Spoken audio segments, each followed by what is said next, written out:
फिलहाल हमको चुनाव से रोकने के लिए षड्यंत्र रचा गया है। नमस्कार, मैं पंकज प्रसून। तारीख 10 मई 2020। एक युवक भागते हुए थाने आता है। वो कहता है कि मेरा नाम अभिनव सिंघल है और इलाके के बाहुबली विधायक धनंजय सिंह ने मेरा अपहरण किया है। वो युवक अपने बारे में जानकारी देता है। कहता है मैं उत्तर प्रदेश के मुजफ्फरनगर का रहने वाला हूँ। मैं नमामि गंगे का प्रोजेक्ट मैनेजर हूँ। और वो बताता है कि पंचकुलिया जो साइट है वहाँ पे संतोष विक्रम और कुछ अन्य लोग आए और हथियार के दम पर 4 व्हीलर में मुझे उठाकर जबरन ले गए और ले जाया गया धनंजय सिंह के पास। धनंजय सिंह बाहुबली विधायक के पास। धनंजय सिंह हाथों में पिस्टल लिए हुए हैं और उस अभिनव सिंघल को धमका रहे हैं। कह रहे हैं कि नमामि गंगे प्रोजेक्ट में घटिया सामग्री सप्लाई करो और इसकी इजाज़त दो, वरना तुम्हारे साथ अच्छा नहीं होगा। धनंजय सिंह के खिलाफ अपहरण, फिरौती, धमकाने का मामला दर्ज होता है। धनंजय सिंह आते हैं, कोर्ट में उन्हें जमानत मिल जाती है। ये था 2020 का मामला। अब फास्ट फॉरवर्ड करते हैं। अब आने वाला है देश में लोकसभा चुनाव 2024 और उस चुनाव में धनंजय सिंह जौनपुर से दम ठोक रहे हैं। पहले वो भारतीय जनता पार्टी के टिकट पर चुनाव लड़ना चाहते हैं, लेकिन बात बनती नहीं। भारतीय जनता पार्टी ने मुंबई कांग्रेस के पूर्व अध्यक्ष कृपाशंकर सिंह को टिकट दिया। धनंजय सिंह मिलते हैं समाजवादी पार्टी के अखिलेश यादव के साथ। उसके बाद उनके समर्थक जौनपुर में जगह जगह पोस्टर लगाते हैं। फिर खबर आती है कि धनंजय सिंह जेडीयू से भी बात कर रहे हैं। वो बसपा से भी बात कर रहे हैं कि बसपा का भी टिकट मिल जाए। लेकिन ये सारे प्रयास चल ही रहे थे कि 2020 के उसी केस में कोर्ट का एक फैसला आ जाता है और कोर्ट का फैसला यह है कि धनंजय सिंह दोषी करार दिए जाते हैं। उनके खिलाफ अपहरण का मामला साबित हो जाता है।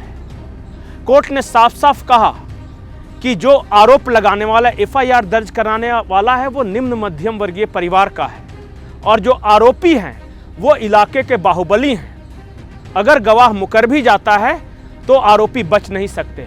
इसी के साथ धनंजय सिंह का राजनीतिक करियर फंस जाता है। अब बहुत सारे लोग ये सोचते होंगे कि जौनपुर के धनंजय सिंह की कहानी मैं क्यों बता रहा हूं। मैं इसलिए बता रहा हूं कि ये शख्स 2 बार विधायक बन चुका है, 4 बार विधायकी का चुनाव हार चुका है, 1 बार लोकसभा सांसद बन चुका है और पूरे जौनपुर में इसकी तूती बोलती है।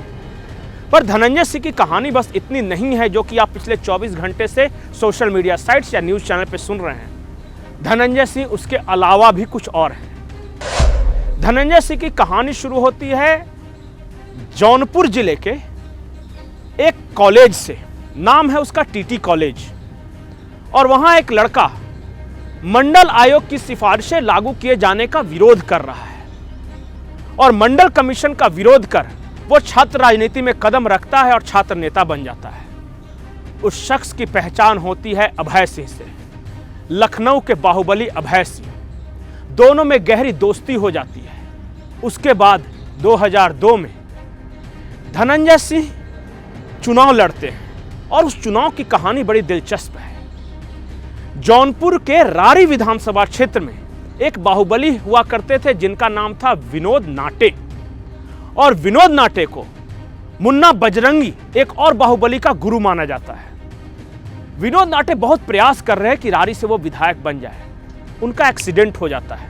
उस एक्सीडेंट में विनोद नाटे की मौत हो जाती है और उसके बाद विनोद नाटे की तस्वीर लेकर धनंजय से पूरे इलाके में घूमते हैं, सहानुभूति पैदा करने की कोशिश करते हैं और धनंजय से बन जाते हैं निर्दलीय विधायक।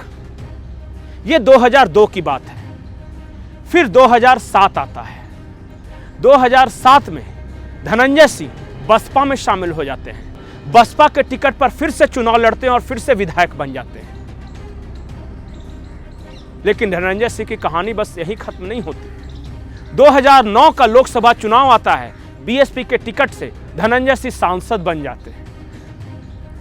धनंजय सिंह सांसद ही नहीं बनते, बल्कि पूरे पूर्वांचल में धनंजय सिंह की तूती बोलने लगती है। 2009 का सांसद एक और कहानी लेकर आता है जो इसकी व्यक्तिगत जीवन की कहानी है। पहली शादी हुई, शादी के 9 महीने बाद ही पत्नी की मौत हो जाती है। दूसरी शादी करता है डॉक्टर जागृति सिंह से। डॉक्टर जागृति सिंह पढ़ी लिखी महिला है। दिल्ली के सांसद के आवास के अंदर नौकरानी की मौत के मामले में जागृति सिंह को सजा सुनाई जाती है और धनंजय सिंह को सबूत मिटाने के आरोप में आरोपी बनाया जाता है। धनंजय सिंह उस केस में फंसी रहे थे कि अचानक जागृति सिंह के साथ इनका तलाक हो जाता है और धनंजय सिंह बच जाते हैं। उसके बाद धनंजय सिंह दक्षिण भारत के एक बड़े बिजनेस घराने की लड़की श्रीकला रेड्डी के साथ शादी करते हैं। यह शादी होती है फ्रांस की राजधानी पेरिस में। श्रीकला रेड्डी जिला परिषद की अध्यक्ष बन जाती है और धनंजय सिंह फिर से प्रयास करने लगते हैं कि मैं कैसे सांसद बनूं। इस बीच 2007 में बीएसपी के टिकट पर सांसद बने। 2009 में मायावती इन्हें पार्टी विरोधी गतिविधियों का आरोप लगाते हुए इनको पार्टी से निकाल बाहर करती है। धनंजय सिंह की नजदीकी भारतीय जनता पार्टी और समाजवादी पार्टी के साथ बढ़ने लगती है। 2024 के चुनाव में धनंजय सिंह मजबूत प्रत्याशी हैं। लोगों का आरोप है या उनके समर्थक आरोप लगा रहे हैं कि धनंजय सिंह चुनाव लड़ने वाले थे। भारतीय जनता पार्टी के कृपाशंकर सिंह को धनंजय सिंह से शक था कि अगर वो लड़े तो मैं हार जाऊंगा। उसके बाद अपहरण का केस खुलता है। आरोप लगाते हैं धनंजय सिंह के समर्थक कि भारतीय जनता पार्टी के इशारे पर उन्हें जेल भेजा गया। धनंजय सिंह आज जेल की सलाखों के पीछे हैं। जो धाराएं उनके पर लगी हैं उनमें 10 साल तक की कैद हो सकती है। ये केवल हमको चुनाव से रोकने के लिए षड्यंत्र रचा गया है।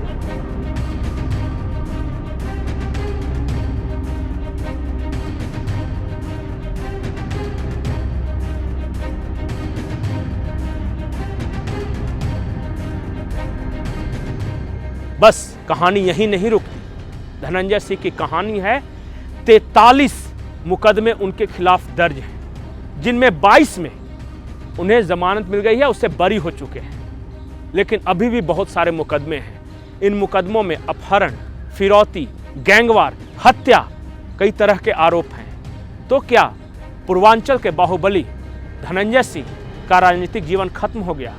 शायद ऐसा नहीं है, क्योंकि कुछ लोग कह रहे हैं कि जो उनकी तीसरी पत्नी है श्रीकला रेड्डी, जो कि जिला परिषद की सदस्य है, वो शायद चुनाव लड़ सकती है। वो सहानुभूति का लाभ उठाने की कोशिश करेगी।